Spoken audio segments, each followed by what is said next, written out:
നമസ്കാരം, ലൈവ് വാർത്തയിലേക്ക് സ്വാഗതം. ഞാൻ സംഗീത. പ്രധാന വാർത്തകൾ. പ്രദേശത്തിന്റെ അടിസ്ഥാന ആവശ്യങ്ങൾ വാഗ്ദാനം ചെയ്ത് പുനലൂരിൽ നഗരസഭാ ബജറ്റ്.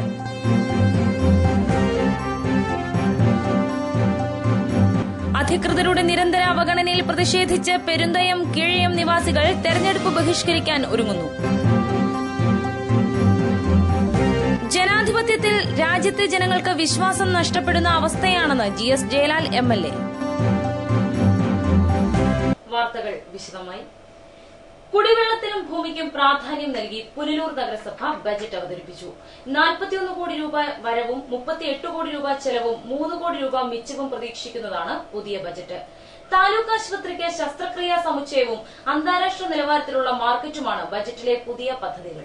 കുടിവെള്ളവും ഭൂമിയുമടക്കം ജനങ്ങളുടെ അടിസ്ഥാന ആവശ്യങ്ങൾ ലഭ്യമാക്കുമെന്ന വാഗ്ദാനത്തോടെ പുനലൂർ നഗരസഭയുടെ 2014-2015 വർഷത്തെ ബജറ്റ് ഉപാധ്യക്ഷൻ S. ബിജു നഗരസഭയിൽ അവതരിപ്പിച്ചു. 38,72,29,500 രൂപ ചെലവും 32,33,23,17,540 രൂപ മിച്ചവും പ്രതീക്ഷിക്കുന്ന ബഡ്ജറ്റിലാണ് ഇവിടെ അവതരിപ്പിക്കപ്പെടുന്നത്. ഈ കൌൺസിൽ കാലയളവിൽ എല്ലാ വാർഡുകളിലും ടാങ്കറുകളിൽ വെള്ളമെത്തിക്കുന്ന പ്രവർത്തനം ചിട്ടയായി നടത്താൻ കഴിഞ്ഞിട്ടുണ്ട്. ബഡ്ജറ്റ് വർഷത്തിലും ഈ പ്രവർത്തനം കൂടുതൽ കാര്യക്ഷമമാക്കും. തൊളിക്കോട് സ്ഥലം അക്വയർ ചെയ്ത് പുതിയ ടാങ്ക് നിർമ്മിച്ച് ജപ്പാൻ കുടിവെള്ള പദ്ധതിയുമായി ബന്ധപ്പെടുത്തി 10 വാർഡുകളിൽ വെള്ളമെത്തിക്കാൻ ആവശ്യമായ തുക ഈ ബഡ്ജറ്റിൽ ഉൾപ്പെടുത്തിയിട്ടുണ്ട്. സ്റ്റേഡിയത്തിൽ ഇൻഡോർ ഷട്ടിൽ കോർട്ടും നടപ്പാതയും നിർമ്മിക്കാൻ പദ്ധതിയിടുന്നു. അതോടൊപ്പം കായിക താരങ്ങൾക്ക് വിപുലമായ പരിശീലന സൗകര്യങ്ങളും ബഡ്ജറ്റ് വർഷത്തിൽ നടപ്പിലാക്കും.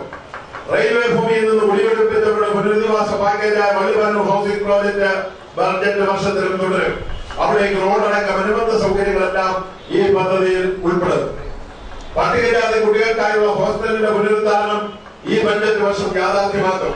പട്ടികജാതി പട്ടികവർഗ വിഭാഗങ്ങൾക്കായി ഭവന പുനരുദ്ധാരണം, കക്കൂസ് നിർമ്മാണം, കിണർ നിർമ്മാണം, തൊഴിൽ പരിശീലനം, ചികിത്സാ പദ്ധതികൾ ഇവയെല്ലാം ഈ ബഡ്ജറ്റിന്റെ ഭാഗമാണ്. നഗരസഭാ ഓഫീസിലെ ക്യൂബിക്കൽ സീറ്റിംഗും കമ്പ്യൂട്ടറൈസേഷന്റെയും ജോലികൾ ആരംഭിച്ചു കഴിഞ്ഞു. 2014-15 വർഷം ഈ പദ്ധതി പൂർത്തിയാകും.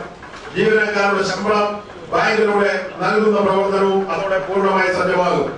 കാർഷിക മേഖലയിൽ വിത്തും വളവും സൗജന്യമായി നൽകുന്ന പദ്ധതിക്ക് രൂപം നൽകും. വാഴ, വെറ്റില, തെങ്ങ്, നെല്ല് കർഷകരെ പ്രോത്സാഹിപ്പിക്കാൻ വിവിധ പദ്ധതികൾ സംസ്ഥാന സർക്കാരിന്റെ മാർഗനിർദ്ദേശങ്ങൾക്ക് വിധേയമായി രൂപം നൽകും. രാജീവ് ആവാസ് യോജന എന്ന പദ്ധതി ഉൾക്കൊള്ളിച്ചിട്ടുണ്ട്.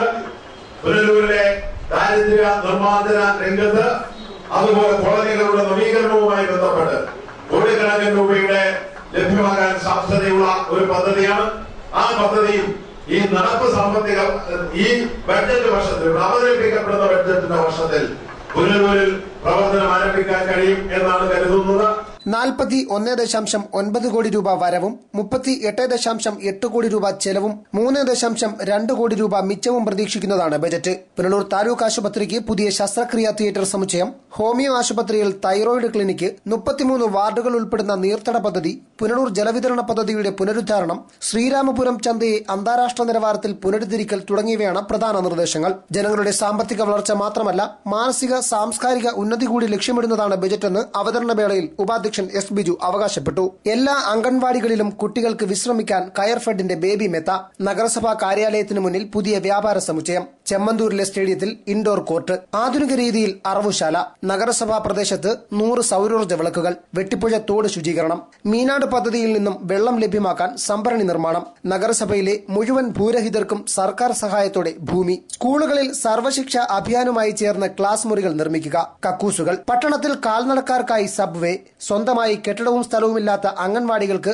ഭൂമിയും കെട്ടിടവും ലഭ്യമാക്കുക, റെയിൽവേയുമായി സഹകരിച്ച് ചൌക്കയിൽ മേൽപ്പാല നിർമ്മാണം, കല്ലടയാറ്റിൽ സ്നാനഘട്ടത്തോട് ചേർന്ന് പാർക്ക്, താലൂക്ക് ആസ്പത്രിയിലെ സൌജന്യ ഉച്ചഭക്ഷണ പരിപാടിയായ പാഥേയം, ടൗൺ ഹാൾ നിർമ്മാണം, പ്രധാന സ്ഥലങ്ങളിൽ ഹൈമാസ്റ്റ് വിളക്ക്, വൃദ്ധസദനങ്ങൾ, കല്ലടയാറ്റിലെ കടവുകളിൽ വാക്വേ, ചെങ്കുളം ശാസ്താംകോണം കടവുകളിൽ ആറിന് കുറുകെ നടപ്പാലം, തൊഴിലന്വേഷകരായ ചെറുപ്പക്കാർക്ക് PSC പരീക്ഷാ പരിശീലന കേന്ദ്രം, കമ്പ്യൂട്ടർ പരിശീലനം, ജലക്ഷാമം പരിഹരിക്കാൻ കല്ലടയാറ്റിൽ തടയണ, വനിതകൾക്ക് സ്വയം തൊഴിൽ കണ്ടെത്താൻ പരിശീലനവും ധനസഹായവും, നഗരസഭയിലെ മുഴുവൻ പ്രദേശത്തും വൈദ്യുതിയും കുടിവെള്ളവും, പട്ടികജാതി BPL കുടുംബങ്ങളിൽ മരണാനന്തര ചടങ്ങുകൾക്ക് സാമ്പത്തിക സഹായം എന്നിവയാണ് ബജറ്റിലെ പ്രധാന പദ്ധതികൾ. News bureau, Punalur. പുനലൂരിലെ കുടിവെള്ളക്ഷാമത്തിന് പരിഹാരമായി സമഗ്ര നീർത്തട പദ്ധതി ഈ വർഷം നടപ്പാക്കുമെന്ന് നഗരസഭാ അധ്യക്ഷയും ഉപാധ്യക്ഷനും അറിയിച്ചു. ബജറ്റ് അവതരണത്തിനു ശേഷം മാധ്യമപ്രവർത്തകരോട് സംസാരിക്കുകയായിരുന്നു ഇരുവരും. നഗരസഭ നേരിടുന്ന കുടിവെള്ള ജലസേചന പ്രശ്നങ്ങൾക്ക് പരിഹാരം കാണുന്നതിനായി ആവിഷ്കരിച്ച നീർത്തട പദ്ധതി നടപ്പ് സാമ്പത്തിക വർഷത്തിൽ തന്നെ ആരംഭിക്കുമെന്ന് നഗരസഭാ അധ്യക്ഷ രാധാമണി വിജയാനന്ദും ഉപാധ്യക്ഷൻ എസ് ബിജുവും പറഞ്ഞു. പുനലൂരിന്റെ പരിസ്ഥിതി സംരക്ഷണ പ്രവർത്തനങ്ങൾക്ക് ഈ പദ്ധതിയിലൂടെ ഏറെ പുരോഗതിയുണ്ടാകുമെന്നും ഇവർ കൂട്ടിച്ചേർത്തു. ബജറ്റ് അവതരണത്തിനു ശേഷം മാധ്യമപ്രവർത്തകരോട് സംസാരിക്കുകയായിരുന്നു ഇരുവരും. ഏറ്റവും പ്രധാനമായി പറഞ്ഞിരുന്നത് പുനലൂർ ഗവൺമെന്റ് ഹോസ്പിറ്റലുമായി ബന്ധപ്പെട്ട പാഥയം പദ്ധതിയാണ്. നിശ്ചിത കാലയളവിനകത്ത് തന്നെ പാഥയം പദ്ധതി ആരംഭിക്കുന്നതിനും നാളിതുവരെ ആ പദ്ധതി നടത്തിക്കൊണ്ട് പോകുന്നതിനും നഗരസഭാ കൌൺസിലിനും ഹോസ്പിറ്റൽ മാനേജ്മെന്റ് കമ്മിറ്റിയുടെ സഹായത്തോടെ കഴിഞ്ഞിട്ടുണ്ട്. നമ്മുടെ ഹോസ്പിറ്റലിന് ഇന്ന് തടസ്സമായിട്ടുള്ളത് ഓപ്പറേഷൻ തിയേറ്ററിന്റെ പരിമിതിയാണ്. ആ പരിമിതി മാറ്റുക എന്ന ലക്ഷ്യത്തോടെയാണ് തിയേറ്റർ ബ്ലോക്കിന് ഈ ബഡ്ജറ്റിൽ വകയിരുത്തിയിട്ടുള്ളത്. കൊച്ചുകുട്ടികളാണ് അംഗൻവാടികളിലെ എന്നുള്ളതുകൊണ്ട് അവർക്ക് കയർഫെഡിന്റെ ബേബി മെത്തകൾ മുഴുവൻ അംഗനവാടികളിലും സഫീഷ്യന്റായ നിലയിൽ എത്ര കുട്ടികളുണ്ടോ അത്രയും കുട്ടികൾക്ക് അവരുടെ വിശ്രമത്തിന് ആവശ്യമായിട്ടുള്ള ബേബി മെത്തകൾ വിതരണം ചെയ്യുക എന്നുള്ളത് ഈ വർഷത്തെ ബഡ്ജറ്റിന്റെ മാസ്റ്റർ പ്രോജക്റ്റായി ഞങ്ങൾ പ്രഖ്യാപിക്കുകയാണ്. കൃത്യമായി നടപ്പാക്കും. പുതിയ അംഗൻവാടി കെട്ടിടങ്ങൾ നിർമ്മിക്കും. കൂടുതൽ സ്ഥലങ്ങളിൽ അംഗൻവാടികൾക്ക് സ്വന്തമായി കെട്ടിടം നിർമ്മിക്കാൻ വേണ്ട സ്ഥലം കണ്ടെത്താൻ വേണ്ടി പരിശ്രമിക്കും. പുനലൂർ നഗരസഭാ ഓഫീസിന് മുൻവശമുള്ള ഷോപ്പിംഗ് കോംപ്ലക്സ് ആണ്. അവിടെ ഷോപ്പിംഗ് കോംപ്ലക്സ് നിർമ്മിക്കുന്നതിന് വേണ്ടിയിട്ടുള്ള നടപടികൾ പൂർണ്ണമായി പൂർത്തീകരിച്ചു കഴിഞ്ഞു. ഫലത്തിൽ ടെൻഡർ നടപടികളും പൂർത്തീകരിച്ചു കഴിഞ്ഞു. ഈ ബഡ്ജറ്റ് വർഷത്തിൽ ആ ഷോപ്പിംഗ് കോംപ്ലക്സ് ഭാഗികമായെങ്കിലും ഒരു 2 നിലയെങ്കിലും നിർമ്മാണം പൂർത്തീകരിക്കുക എന്നുള്ളത് ഈ ബഡ്ജറ്റിലെ പ്രധാനപ്പെട്ട പദ്ധതിയാണ്. വാട്ടർഷെഡ് പദ്ധതിക്ക് വേണ്ട പ്രവർത്തനങ്ങൾ കഴിഞ്ഞ ബഡ്ജറ്റ് വർഷത്തിൽ തന്നെ ആരംഭിച്ചതാണ്. അതിന്റെ DPR എല്ലാം റെഡിയായി കഴിഞ്ഞു. അതിന്റെ എൻട്രി പ്രോജക്റ്റുകൾക്ക് ആവശ്യമായ കമ്മിറ്റികളെല്ലാം എടുത്തു. എഗ്രിമെന്റ് 2 ദിവസത്തിനകം അതിന്റെ എഗ്രിമെന്റ് എല്ലാം വെക്കും. എന്തായാലും മാർച്ച് 31 മുമ്പ് എൻട്രി പ്രോജക്റ്റുകൾ നടപ്പാക്കപ്പെടും. തുടർ വർഷങ്ങളിൽ തുടർന്നുള്ള 4 വർഷക്കാലം കൊണ്ട് വാട്ടർഷെഡ് പദ്ധതി പൂർത്തീകരിക്കാനാണ് ലക്ഷ്യമിടുന്നത്. റെയിൽവേ പ്രമുഖവുമായി ബന്ധപ്പെട്ട ആളുകൾക്ക് ഭൂമി ലഭ്യമാക്കുന്ന ആ കാര്യം അവരുടെ പട്ടയ നടപടികളെല്ലാം തീർന്നത് നമുക്കെല്ലാം അറിയാം. അവിടേക്ക് ഒരു പാലവും അതുപോലെ തന്നെ റോഡിനും ആവശ്യമായ പൈസ ഞങ്ങൾ വെച്ചിട്ടുണ്ട്. അവിടെ ഒരു ഭവന നിർമ്മാണ പദ്ധതിയുമായി ബന്ധപ്പെട്ട പൈസയും വെച്ചിട്ടുണ്ട്. ഭവന നിർമ്മാണ പദ്ധതിയുടെ പൈസ ഈ മാർച്ച് 31 മുമ്പ് ആദ്യ ഗഡു റിലീസ് ചെയ്യും. പട്ടണത്തിലെ പ്രധാന നീർച്ചാലുകളായ വെട്ടിപ്പുഴ തോട്, കലയനാട് തോട് എന്നിവയുടെ നവീകരണം, വിളക്കുവട്ടം LP സ്കൂളിൽ സംഭരണി നിർമ്മാണം എന്നിവയാണ് നീർത്തട പദ്ധതിയുടെ പ്രവേശന പദ്ധതികൾ. ഇവയ്ക്കായുള്ള ഉപഭോക്തൃ സമിതികൾ രൂപവൽക്കരിച്ചു കഴിഞ്ഞു. ലെവൽ രേഖപ്പെടുത്തുന്ന നടപടികളും പൂർത്തിയായി. നഗരസഭയിൽ മൊത്തമുള്ള 35 വാർഡുകളിൽ 4 എണ്ണം ഒഴികെ മറ്റെല്ലായിടത്തും നീർത്തട പദ്ധതിയുടെ ഗുണം ലഭിക്കും. ജപ്പാൻ കുടിവെള്ള പദ്ധതിയിൽ നിന്നും നഗരസഭയ്ക്ക് വെള്ളം ലഭ്യമാക്കുന്നതിനായി തൊളിക്കോട്ട് സ്ഥലം വാങ്ങി സംഭരണി നിർമ്മിക്കാൻ ബജറ്റിൽ തുക വകകൊള്ളിച്ചിട്ടുണ്ട്. നഗരസഭയുടെ തെക്കുഭാഗത്തെ 10 വാർഡുകളിൽ ഇതിൽ നിന്നും കുടിവെള്ളമെത്തും. നഗരസഭയ്ക്ക് ദീർഘകാല കുടിവെള്ള പദ്ധതിയായി പുനലൂർ വാട്ടർ സപ്ലൈ സ്കീം നവീകരിക്കുന്നുണ്ട്. ഇതിനായി ജല അതോറിറ്റിയുടെ IPD വിഭാഗം വിശദമായ പദ്ധതി റിപ്പോർട്ട് തയ്യാറാക്കി വരികയാണ്. ബജറ്റ് വർഷത്തിൽ തന്നെ അംഗീകാരം നേടാനാവുമെന്നാണ് പ്രതീക്ഷ. ആധുനിക അറവുശാലയും പുതിയ ചന്തയും നിർമ്മിക്കാൻ 50 ലക്ഷം രൂപയാണ് ബജറ്റിൽ വകയിരുത്തിയിട്ടുള്ളത്. പ്ലാനും എസ്റ്റിമേറ്റും സാങ്കേതിക അനുമതിക്കായി സമർപ്പിച്ചിട്ടുണ്ട്. നടപ്പ് വർഷത്തിൽ ഭാഗികമായെങ്കിലും പൂർത്തിയാക്കുമെന്നാണ് പ്രതീക്ഷ. കടമുറികളുടെ വാടക വർധന, കുടിശ്ശിക പിരിച്ചെടുക്കൽ തുടങ്ങിയവയിലൂടെ റവന്യൂ വരുമാനം വർദ്ധിപ്പിച്ചും സാമ്പത്തിക അച്ചടക്കം പാലിച്ചും നഗരസഭയെ ഒരു പരിധിവരെ ശക്തിപ്പെടുത്താൻ കഴിഞ്ഞിട്ടുണ്ടെന്നും വിവിധ ഫണ്ടുകൾ നഗരവികസനത്തിനായി ലഭ്യമാക്കാൻ കഴിഞ്ഞെന്നും ഇരുവരും പറഞ്ഞു. News bureau, Punalur. അധികൃതരുടെ തുടർച്ചയായ അവഗണനയിൽ പ്രതിഷേധിച്ച് വരുന്ന പാർലമെന്റ് തെരഞ്ഞെടുപ്പ് ബഹിഷ്കരിക്കാനുള്ള ഒരുക്കത്തിലാണ് പിറവന്തൂർ പഞ്ചായത്തിലെ പെരുന്തോയൽ കീഴയം നിവാസികൾ. സഞ്ചാരയോഗ്യമായ റോഡോ പാലമോ ഇല്ലാത്തതിനാൽ ഗ്രാമവാസികൾ ഒറ്റപ്പെട്ട നിലയിലാണ്.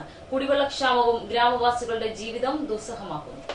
60-ലധികം കുടുംബങ്ങൾ കഴിയുന്ന ഈ ഗ്രാമം പഴക്കം ചെന്ന സെറ്റിൽമെന്റ് കോളനികളിൽ ഒന്നാണ്. പ്രദേശവാസികൾക്ക് പുറം ലോകവുമായി ബന്ധപ്പെടുന്നതിന് ഏകമാർഗമായ ഈ റോഡ് തകർന്ന് കാൽനടയാത്ര പോലും ദുസ്സഹമാണ്.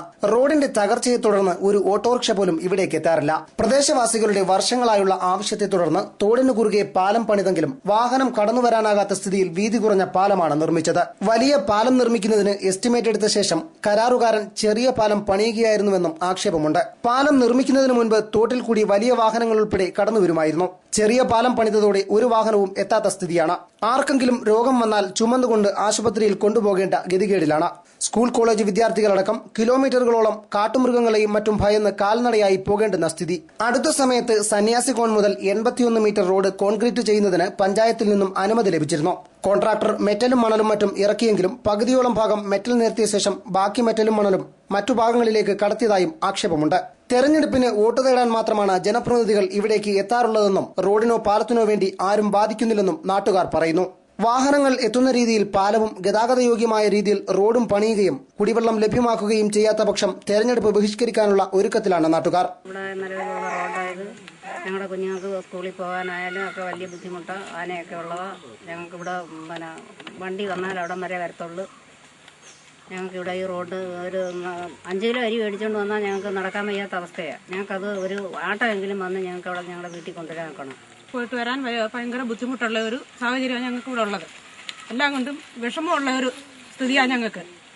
പിന്നെ വണ്ടിയോ മറ്റുള്ള ഇതൊന്നും വരാതെയും പ്രായം ചെന്നവർക്ക് ഒരു അസുഖം വന്നാൽ ഞങ്ങൾക്ക് എടുത്തുകൊണ്ട് പോകേണ്ടുന്ന അവസ്ഥയാണ് ഞങ്ങൾക്ക് ഇവിടെ വന്നിരിക്കുന്നത്.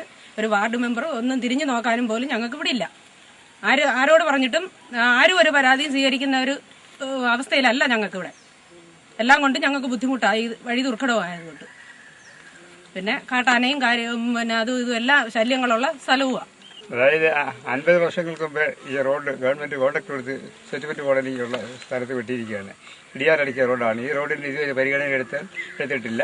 വഴി സൗകര്യമില്ല, പാലം വണ്ടി കയറത്തില്ല, ആനയും ദുഷ്ടമൃഗങ്ങളും കൊണ്ട് പരാതി പലാവർത്തിയും കൊടുത്ത് MP-ക്ക് കൊടുത്ത് MLA-ക്ക് കൊടുത്ത് ഈ പരാതികൾക്ക് അവർ പരിഗണന എടുത്തിട്ടുമില്ല. അതുകൊണ്ട് വളരെ ബുദ്ധിമുട്ടായ ജീവിതത്തിലാണ് മനുഷ്യൻ. ഈ പാലം വണ്ടി കയറാത്ത പാലമാണ്. ഈ പാലത്തിൽ വണ്ടി കയറാനോ ഉള്ള അനുയോജ്യമായ റോഡല്ല ഇത്. പാലവും അനുയോജ്യമായതല്ല. ഇത് പണിഞ്ഞപ്പോൾ ഇതിന്റെ വീതി കുറച്ച് പണിഞ്ഞേക്കുവാണ്.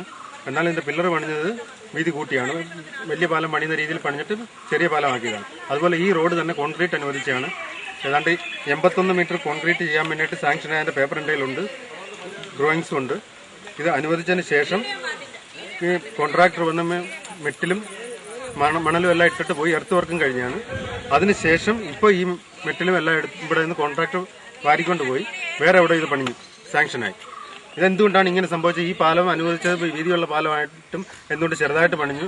ഈ 81 മീറ്റർ റോഡ് എന്തുകൊണ്ട് ഇവിടെ നിന്ന് പോയി? ഞങ്ങൾ പല പ്രാവശ്യവും ഞങ്ങളുടെ പാലത്തിന് വീതി കൂട്ടിത്തരണമെന്ന് പറഞ്ഞിട്ട് ആരും ഇത് ചെവിക്കൊള്ളാതെ. ഇതുകൊണ്ട് ഈ പ്രാവശ്യത്തെ ഇലക്ഷന് ഞങ്ങൾ എല്ലാവരും ചേർന്ന് വോട്ട് ബഹിഷ്കരിക്കാനാണ് ഞങ്ങളുടെ തീരുമാനം. അതുകൊണ്ട് അതിന് എന്ത് നടപടിക്രമങ്ങൾ വന്നാലും ഞങ്ങൾ വോട്ട് ബഹിഷ്കരിക്കും. ഇല്ലെങ്കിൽ ഞങ്ങളുടെ പാലം ഞങ്ങൾക്ക് പണി പൂട്ടിയിരിക്കും. News bureau, Pathanapuram. കൊട്ടാരക്കര താലൂക്ക് ആശുപത്രിയിൽ തകർന്നു വീണ സംരക്ഷണ ഭിത്തിയുടെ പുനർനിർമ്മാണം വൈകുന്നു. യുദ്ധകാലാടിസ്ഥാനത്തിൽ നിർമ്മാണം പൂർത്തിയാക്കുമെന്ന് MLA-യുടെയും ജില്ലാ കളക്ടറുടെയും വാക്കാണ് പാലിക്കപ്പെടാതെ പോയത്. കൊട്ടാരക്കര ബ്യൂറോയുടെ റിപ്പോർട്ട്. 3 മാസം മുൻപുണ്ടായ ശക്തമായ മഴയിലാണ് താലൂക്ക് ആശുപത്രിയുടെ സംരക്ഷണ ഭിത്തി തകർന്നു വീണത്. തുടർന്ന് സ്ഥലം MLA-യും ജില്ലാ കളക്ടറുടെയും നേതൃത്വത്തിൽ അടിയന്തര യോഗം ചേർന്നു. യോഗത്തിൽ തകർന്നു വീണ മതിലിന്റെ പുനർനിർമ്മാണത്തിനും ശേഷിക്കുന്ന ഭിത്തിയുടെ സംരക്ഷണത്തിനും യുദ്ധകാലാടിസ്ഥാനത്തിൽ നിർമ്മാണം നടത്താൻ കളക്ടർ ഉത്തരവിട്ടിരുന്നു. പിന്നീട് മണ്ണിടിച്ചിൽ തുടരാതിരിക്കാൻ മണൽ ചാക്കുകൾ നിരത്തി. ചാക്കുകൾ നിരത്തിയെങ്കിലും തുടർന്നുള്ള മഴ സമയത്ത് സംരക്ഷണ ഭിത്തിയുടെ ശേഷിച്ച ഭാഗവും തകരുകയായിരുന്നു. മണൽ നിറച്ച ചാക്കുകൾ അടുക്കി വെച്ചതല്ലാതെ ഇതുവരെ മറ്റ് നടപടികളൊന്നും തുടങ്ങിയിട്ടില്ല. സമീപത്ത് താമസിക്കുന്ന 77ഓളം കുടുംബങ്ങൾ ഇന്നും അപകട ഭീഷണിയിലാണ്. സംരക്ഷണ ഭിത്തിക്ക് വിള്ളൽ വീണപ്പോൾ തന്നെ നാട്ടുകാർ ആശുപത്രി അധികൃതരെയും പഞ്ചായത്ത് അധികൃതരെയും സ്ഥലം MLA-യും വിവരമറിയിച്ചിരുന്നു. എന്നാൽ ആരും തിരിഞ്ഞു നോക്കിയില്ല. തുടർന്ന് ശക്തമായ മഴ പെയ്തതോടെ ഭിത്തി തകർന്ന് സമീപത്തെ വീടിന് മുകളിലേക്ക് പതിച്ചു. താഴ്ചയിൽ സ്ഥിതി ചെയ്യുന്ന വീടുകളുടെ ചുറ്റുമതിലും ഗേറ്റും ജനാലകളും തകർന്നിരുന്നു. പിന്നീട് വീടുകളിലുള്ളവരെ ക്യാമ്പുകളിലേക്ക് മാറ്റുകയായിരുന്നു. രോഗികളുടെയും ജനങ്ങളുടെയും ജനപ്രതിനിധികളുടെയും മാധ്യമപ്രവർത്തകരുടെയും മുന്നിൽ വെച്ച് കളക്ടർ യുദ്ധകാലാടിസ്ഥാനത്തിൽ പുനർനിർമ്മാണം ആരംഭിക്കുമെന്ന് ഉറപ്പ് നൽകിയിരുന്നു. എന്നാൽ ഇക്കാര്യത്തിൽ പിന്നീട് തുടർ പ്രവർത്തനങ്ങളൊന്നും നടന്നില്ല. വരുന്ന മഴക്കാലത്തിന് മുൻപ് പുനർനിർമ്മാണം ആരംഭിച്ചില്ലെങ്കിൽ വൻ ദുരന്തമാണ് സ്ഥലവാസികളെ കാത്തിരിക്കുന്നത്. News bureau, Kottarakkara.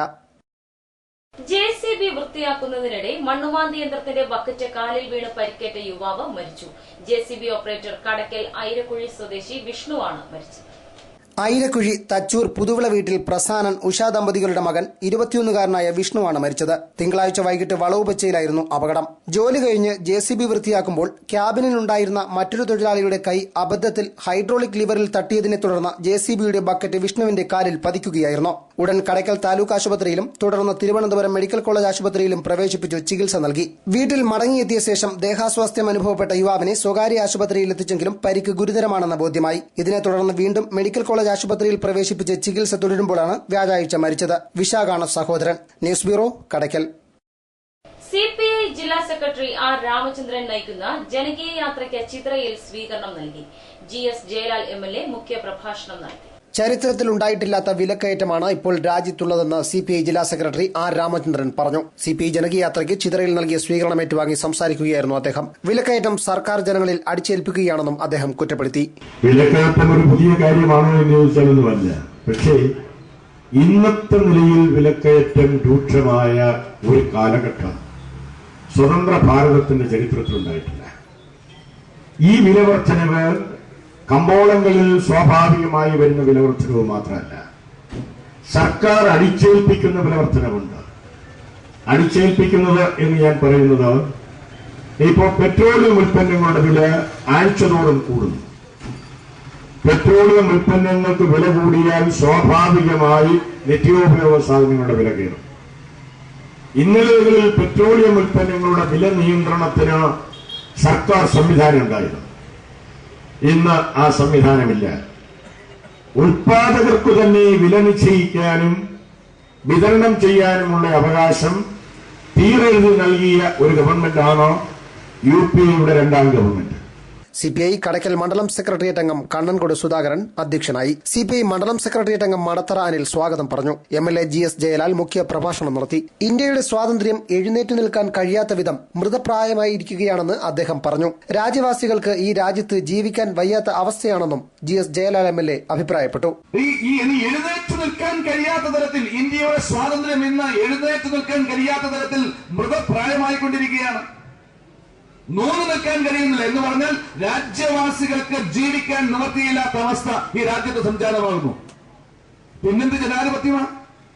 ഈ അപകടത്തെ കണ്ടില്ലെന്ന് വരച്ച് നിർവികാരമായി ഇതിനെയൊക്കെ കണ്ടുപോയാൽ ഈ രാജ്യം, ഈ രാജ്യത്തിന്റെ പരമാധികാരം, ഈ രാജ്യത്തിന്റെ മതേതരത്വം, ഈ രാജ്യത്തിന്റെ സ്വാതന്ത്ര്യം ഇതെല്ലാം തച്ചു തകർക്കപ്പെടില്ലേ?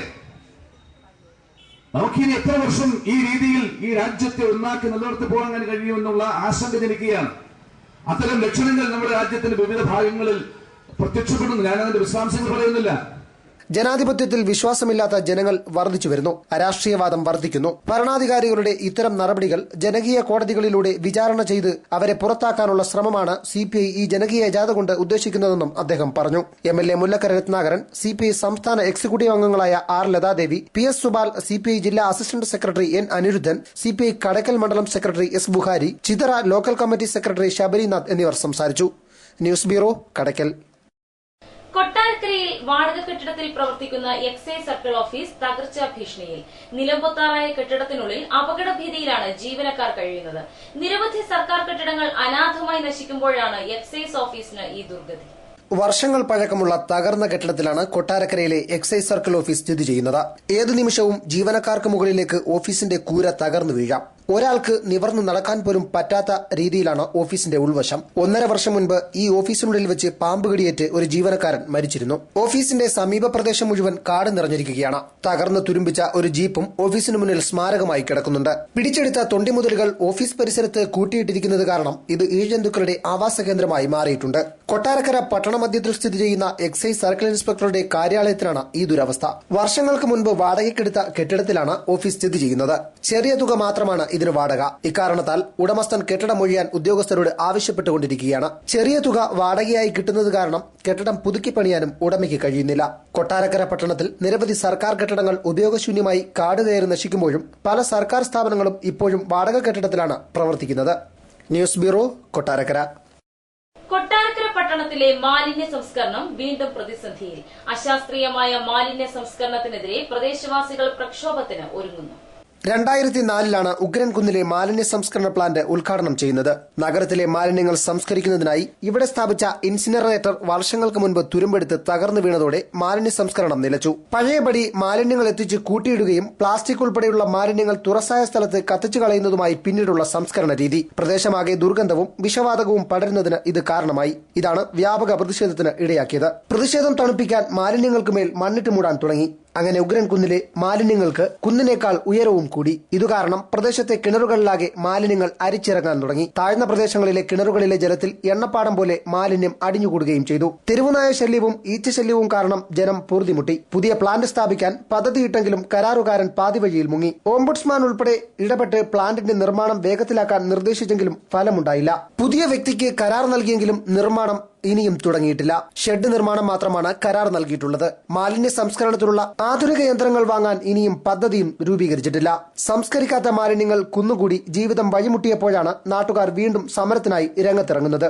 ഉഗ്രൻകുന്നിലെ സ്ഥലവും സൌകര്യവുമുണ്ടായിട്ടും ശാസ്ത്രീയമായ മാലിന്യ സംസ്കരണത്തിന് നടപടി സ്വീകരിക്കാൻ പഞ്ചായത്ത് അധികൃതർക്ക് കഴിയാത്തത് തികഞ്ഞ അനാസ്ഥയാണെന്ന് ആരോപണം ശക്തമായിട്ടുണ്ട്. News bureau, Kottarakkara. ചിത്തറ ഗ്രാമപഞ്ചായത്തിലെ കുടുംബശ്രീ പ്രവർത്തകർക്ക് സംഘകൃഷിയിൽ സാങ്കേതിക പരിശീലനം നൽകി. വിവിധ യൂണിറ്റുകളിൽ നിന്നായി 50ഓളം പേർ പരിശീലനത്തിൽ പങ്കെടുത്തു. ചിതറ മഞ്ഞപ്പാറയിലെ അനുഗ്രഹ സംഘകൃഷി കേന്ദ്രത്തിലായിരുന്നു പരിശീലനം സംഘടിപ്പിച്ചത്. ചിതറ കൃഷിഭവൻ അസിസ്റ്റന്റ് ഓഫീസർ OK ആശ ക്ലാസ് നയിച്ചു. വിവിധ യൂണിറ്റുകളിൽ നിന്നായി 50ഓളം പേർ പരിശീലന ക്ലാസ്സിൽ പങ്കെടുത്തു. കൃഷി ചെയ്യേണ്ട വിധം, ഉപയോഗിക്കേണ്ട വിളകൾ, കൃഷി പരിപാലനം എന്നീ വിഷയങ്ങൾ പരിശീലനത്തിൽ ചർച്ച ചെയ്തു. പയറാണ് ഏറ്റവും കൂടുതൽ ലാഭം. ഒന്നിക്കൊന്നിടം കിട്ടുന്നതാണ് പയറാണ് ഏറ്റവും കൂടുതൽ ലാഭം. പാവൽ എന്ന് പറയുമ്പോൾ 3-4 ദിവസം കഴിഞ്ഞ് പാവലെടുക്കാൻ പറ്റും. പയറാണ് ഏറ്റവും കൂടുതൽ ലാഭം വരുന്നത്. കൃഷിയിൽ ഏറ്റവും പ്രധാനം പയർ തന്നെയാണ്. ഇതിന്റെ വിളവെടുപ്പ് കഴിഞ്ഞിട്ട് ഇനി ഈച്ചക്കണി ഒന്നും വേണം. ഇതിന്റെ തത്തം മേടിക്കാൻ ഒരാൾ കാവലിരിക്കണം.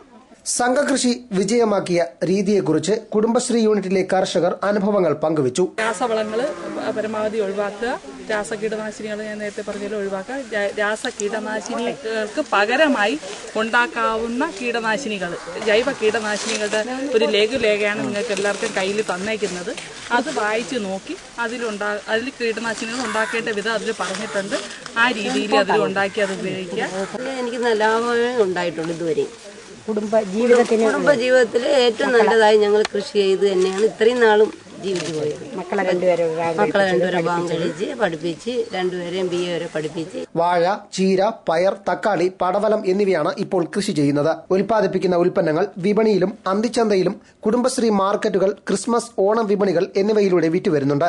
Assistant officer SS Raji, panchayat assistant secretary Rajudas, CDS chairperson K Usha, Minimol തുടങ്ങിയവർ നേതൃത്വം നൽകി. News bureau, Kadakkal. കൊട്ടാരക്കരയിൽ MC റോഡ് വക്കിൽ തെരുവുവിളക്കുകൾ പ്രകാശിച്ചിട്ട് ആഴ്ചകൾ പിന്നിടുന്നു.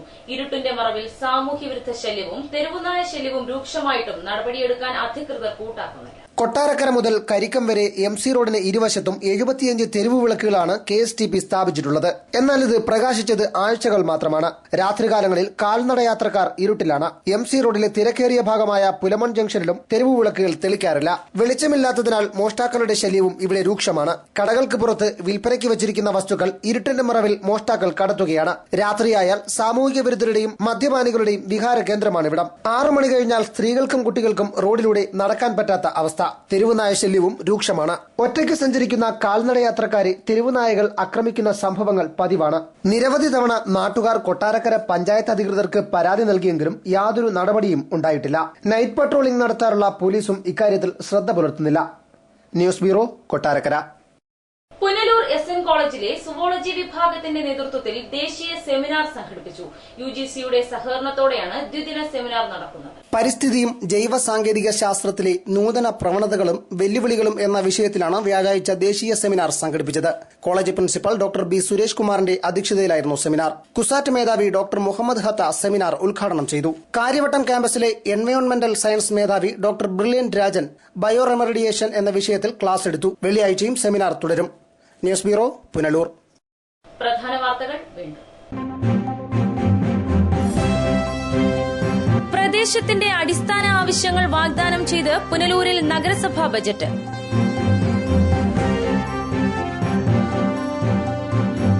അധികൃതരുടെ നിരന്തര അവഗണനയിൽ പ്രതിഷേധിച്ച് പെരുന്തയം, കീഴയം നിവാസികൾ തെരഞ്ഞെടുപ്പ് ബഹിഷ്കരിക്കാൻ ഒരുങ്ങുന്നു. ജനാധിപത്യത്തിൽ രാജ്യത്തെ രാജ്യത്തെ ജനങ്ങൾക്ക് വിശ്വാസം നഷ്ടപ്പെടുന്ന അവസ്ഥയാണെന്ന് GS ജയലാൽ MLA. കൂടുതൽ വാർത്തകൾക്കും ദൃശ്യങ്ങൾക്കും www.livevarta.com സന്ദർശിക്കുക. നമസ്കാരം.